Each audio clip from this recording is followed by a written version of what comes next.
Mateus capítulo 9, a partir do versículo 27 a 31.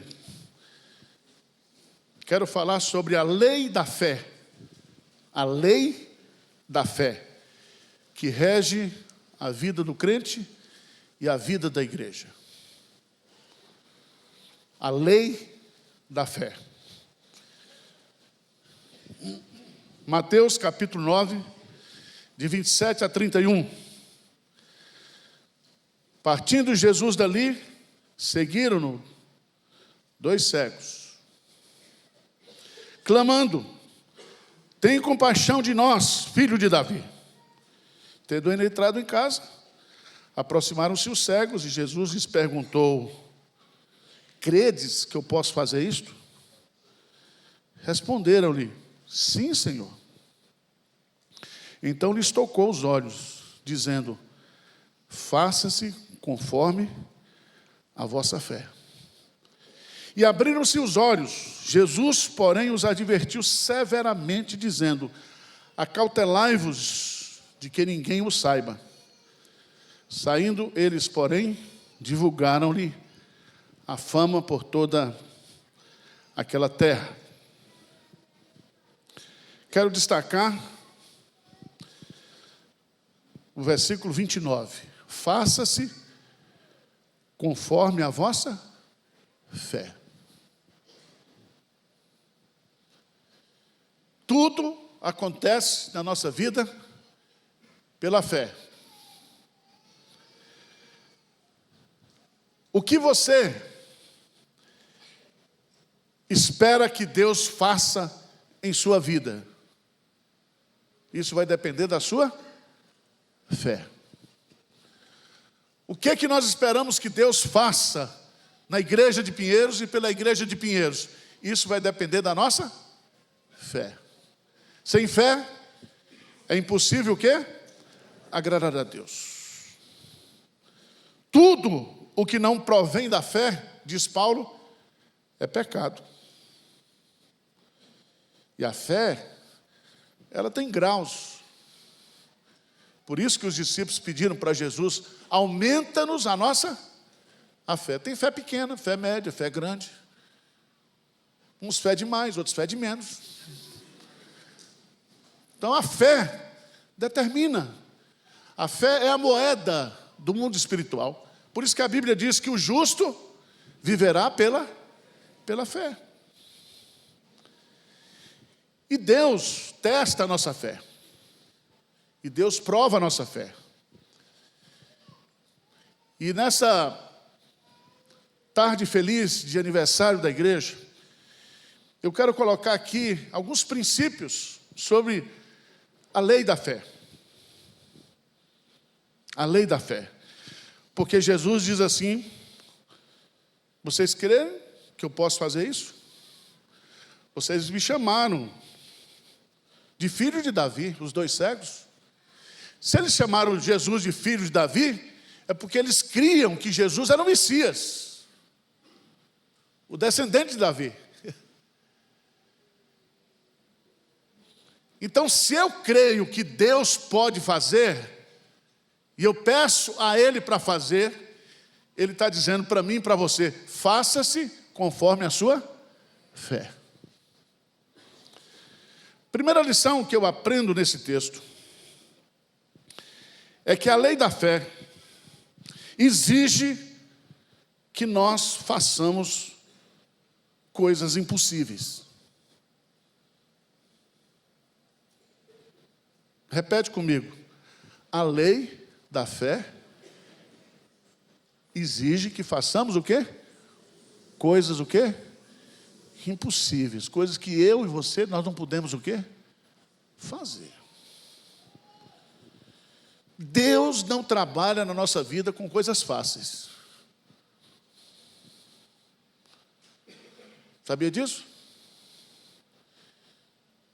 Ele junta esse bando de crente aqui, cada um pior do que o outro, e diz: o meu mandamento é este, que vos ameis uns aos outros, assim como eu vos. Aí você tem que dizer para Deus: aumenta a minha fé. Porque não é fácil. Tudo que Deus pede para nós, se você for observar, os desafios que Ele tem para a nossa vida, sempre são desafios impossíveis de nós fazermos. A começar da nossa salvação.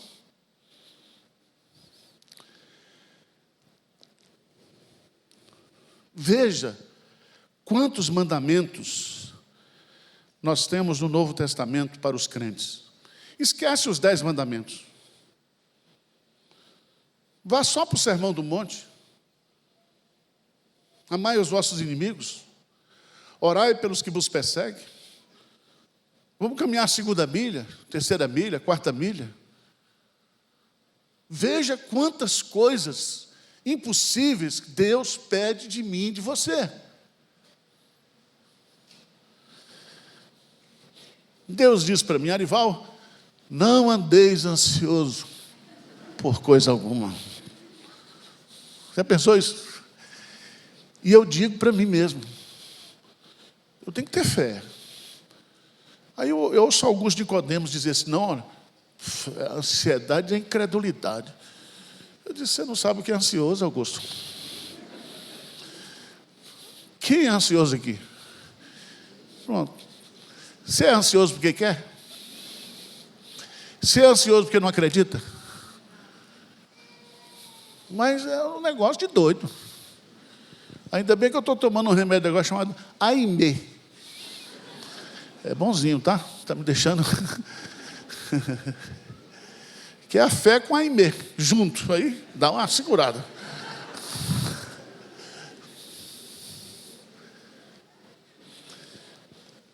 Abra sua Bíblia, por favor, em Hebreus, capítulo 11, versículo 8. Hebreus, capítulo 11, versículo 8. Quero falar para o pessoal aqui que gosta de planejamento estratégico, pessoal de TI. Tem gente de TI aqui? Gente que gosta de tudo organizado. Gente que não gosta de correr risco.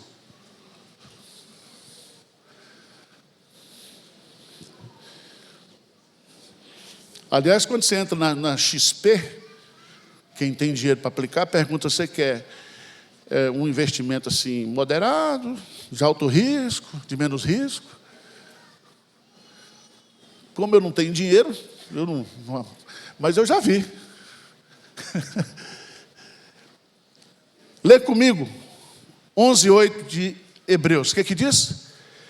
Pela fé, Abraão, quando chamado, obedeceu, a fim de ir para um lugar que devia receber por herança. E partiu. Ele partiu sem saber e ficou peregrinando. Peregrinando. Você parte sem saber para onde ir? Isso é a fé. Quando nós começamos a construção desse prédio aqui, sabe quanto a gente tinha em caixa? 70 mil. Nós vendemos uma casa pastoral, que era um sobrado ali, que estava para cair também, porque quando o ônibus passava, tremia tudo. E tinha um forró do lado. Então, quinta e sexta-feira lá em casa era vigília mesmo. Tinha os filhos pequenos lá. Vendemos. Quando nós fizemos o estaqueamento, 103 estacas de 12 metros para segurar essa estrutura, o dinheiro acabou. E o tesoureiro perguntou: pastor, e agora? Eu disse: agora é pela fé. É pela fé. E nós estamos aqui. É pela fé que nós começamos a construção desse galpão. Não tinha dinheiro. Nós já gastamos mais de 12 mil reais aí. Tudo na vida cristã é pela fé.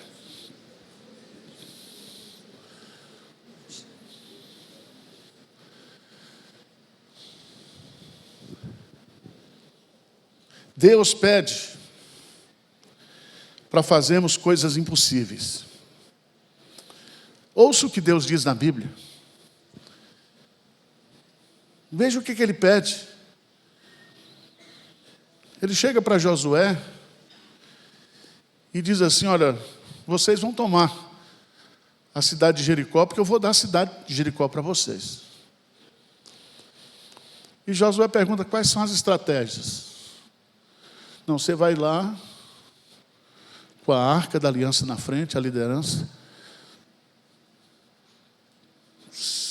6 dias vocês rodeiam, não fala nada. No 7º dia, rodeia 7 vezes. E depois grita. Tem que internar ou não? Não, vê se tem lógica.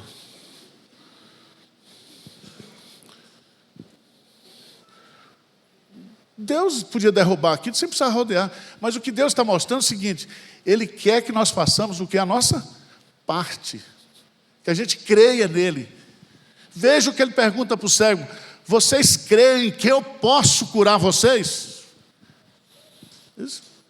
Cremos. Faça-se conforme a sua fé. Então esse é o primeiro princípio.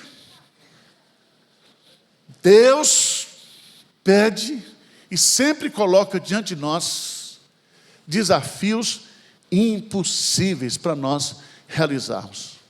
Para que depois a gente diga assim: foi Deus que fez. Amém? Foi Deus que deu.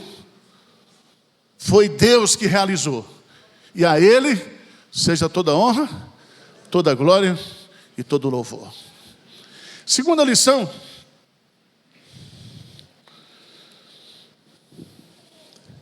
Deus testa, prova a nossa fé com dificuldades.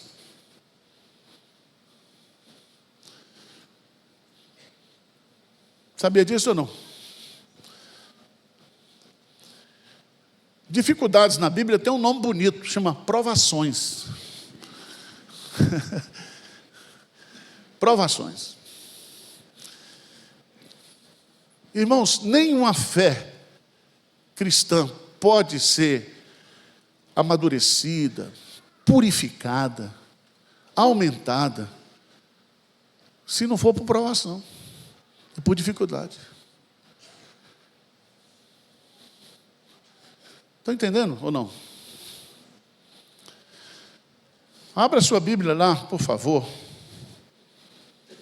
em Tiago, capítulo 1.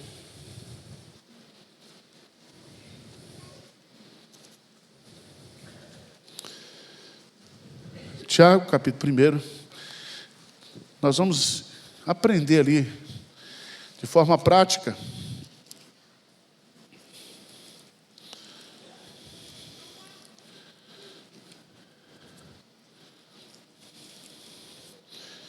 Tiago, capítulo 1.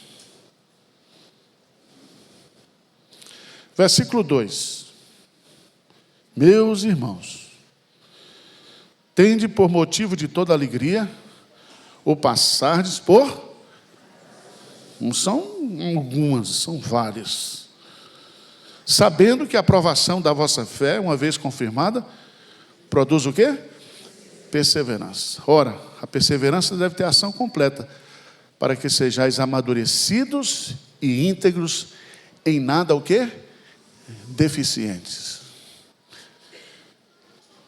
Nenhum crente, nenhuma igreja cresce na fé sem problema, sem dificuldade.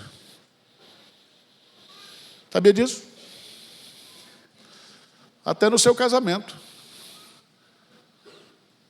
Tem hora que o vinho acaba. Fica aguado o negócio. Água pura. Sem cheiro, sem cor, sem sabor. Aí Jesus vem e manda um avivamento. Transforma a água em vinho. É desse jeito. Deus não desperdiça sofrimento na nossa vida. Quando Deus faz a gente passar por uma provação, Ele tem propósito. Você não deve perguntar a Deus: por que, Senhor, eu estou passando por isso? Você tem que dizer: para que, Senhor? Qual é o propósito que o Senhor tem para eu passar por isso que eu estou passando? Amém? Não pergunta por quê, pergunta para quê. Qual é o propósito, Senhor? Eu te conhecia só de ouvir falar, mas agora os meus olhos te veem.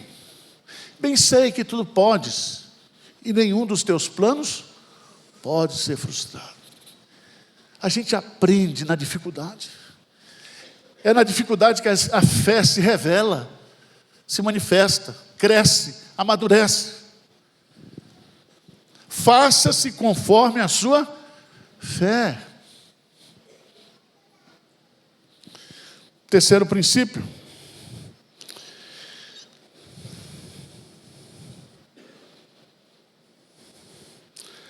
A lei da fé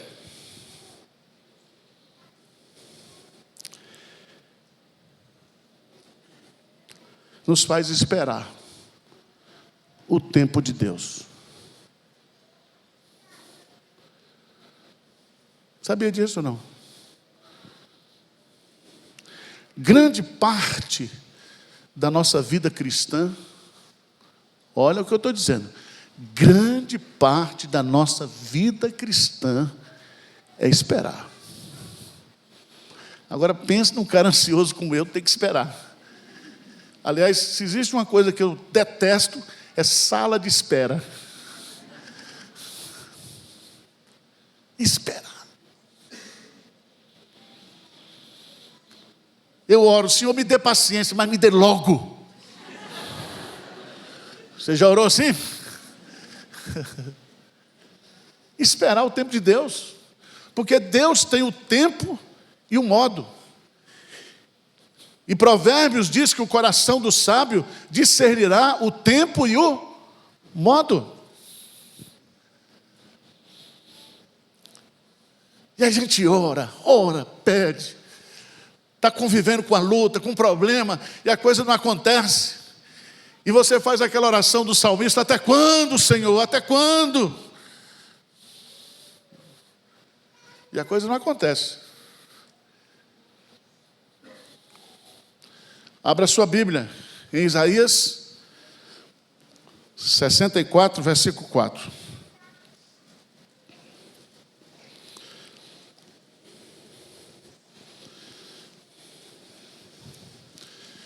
Vamos tomar posse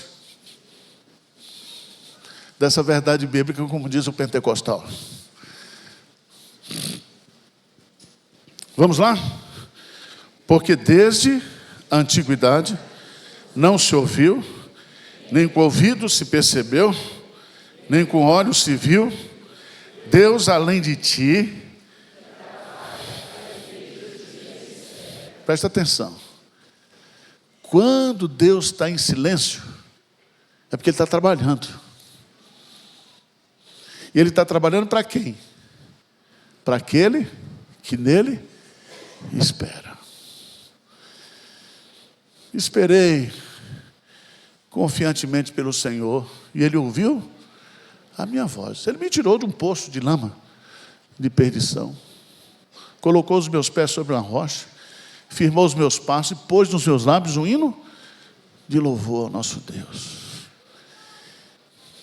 Os que esperam no Senhor renovarão o quê? As suas forças.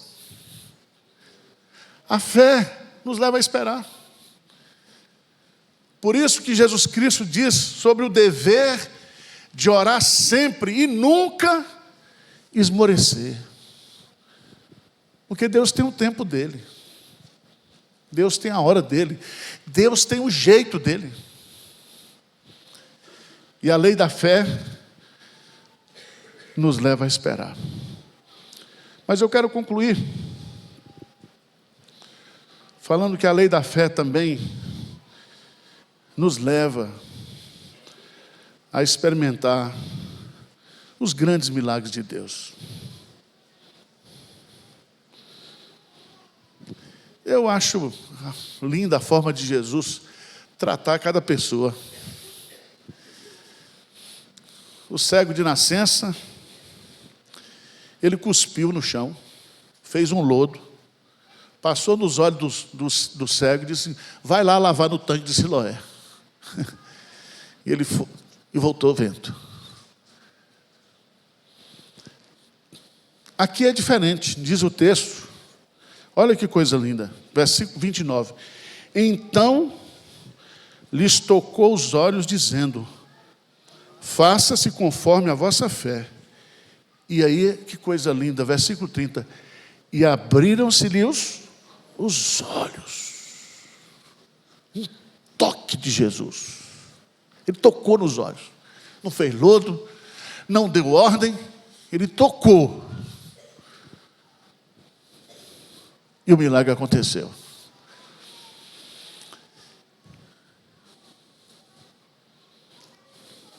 Irmãos, Deus não fará milagres na nossa vida, na vida da igreja, se nós não tivermos o quê? Fé. Fé.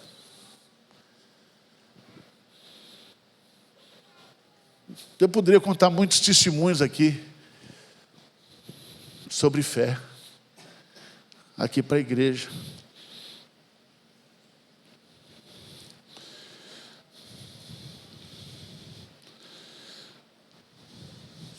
Deus tem muitas histórias lindas realizadas aqui nessa igreja. História de fé. Nós só estamos aqui hoje e não fomos colocados para fora daqui pela SAAP nem pela prefeitura, porque Deus não quer. E nós vamos construir o prédio de 14 andares aqui. Nem que eu seja o Davi e vá aparecer um Salomão com as mãos assim mais limpas de sangue, porque eu sou muito ruim mesmo. Mas não é isso, Deus está construindo uma igreja aqui. Esse culto aqui, ele está alcançando mais de 100 países.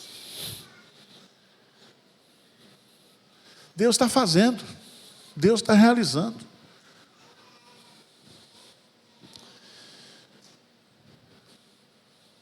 Vou contar uma história para vocês, uma história muito simples. Nós estávamos construindo o templo lá, a igreja, acho que no 3º ou 4º ano que eu estava aqui, a igreja não tinha dinheiro.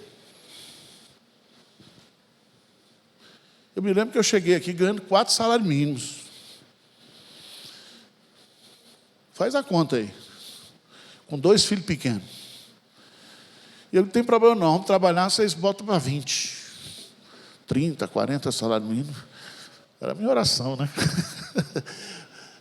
Mas eu não estou no ministério por causa de dinheiro. E nunca me faltou nada. Eu cuido das coisas de Deus e Deus cuida de mim.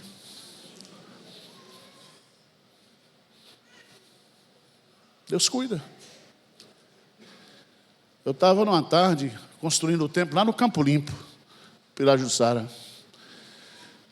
Aí tinha que pagar a quinzena dos pedreiros.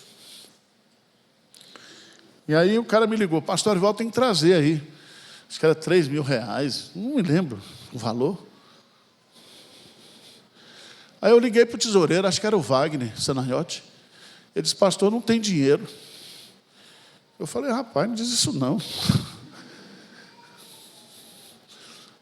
Aí eu entrei na minha sala, era uma salinha pequena lá, dobrei meu joelho e disse para Deus: o Senhor mandou a gente fazer missões.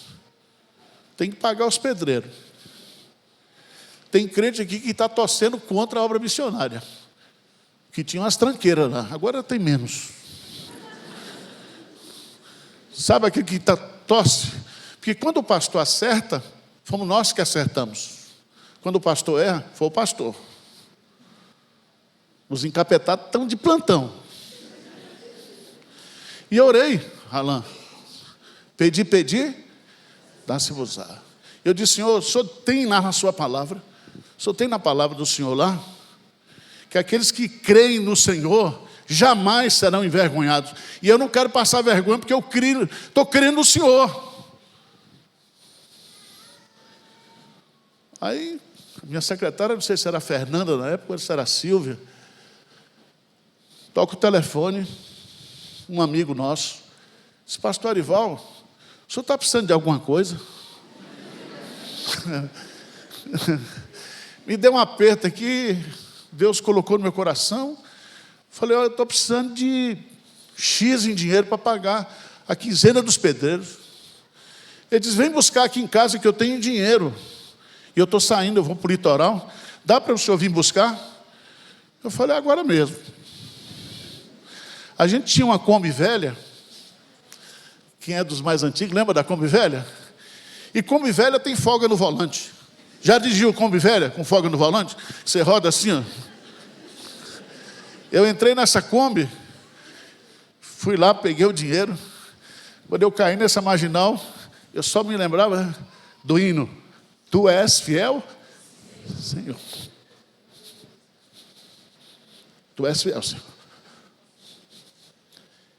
Essa é a nossa história. Quem está aqui no conselho, quem chegou depois, todos os nossos planos aqui, nós nos colocamos diante de Deus, e a gente sabe que é Deus que faz. É Deus que faz. Sem fé, nós não podemos experimentar os milagres de Deus. Que essa igreja continue assim. Que não seja uma igreja soberba, que não seja uma igreja vaidosa, que nós sejamos sempre uma igreja humilde e submissa à vontade de Deus. Eu vou passar. Se Moisés morreu, quanto mais eu. Vai vir o Josué aí na frente. Mas que nós continuemos vivendo pela fé. E o que nós queremos deixar para as novas gerações é um legado de fé. É o que nós queremos deixar para vocês. E que Deus levante nessa igreja novas gerações cheias de fé. Amém? Terminou o sermão.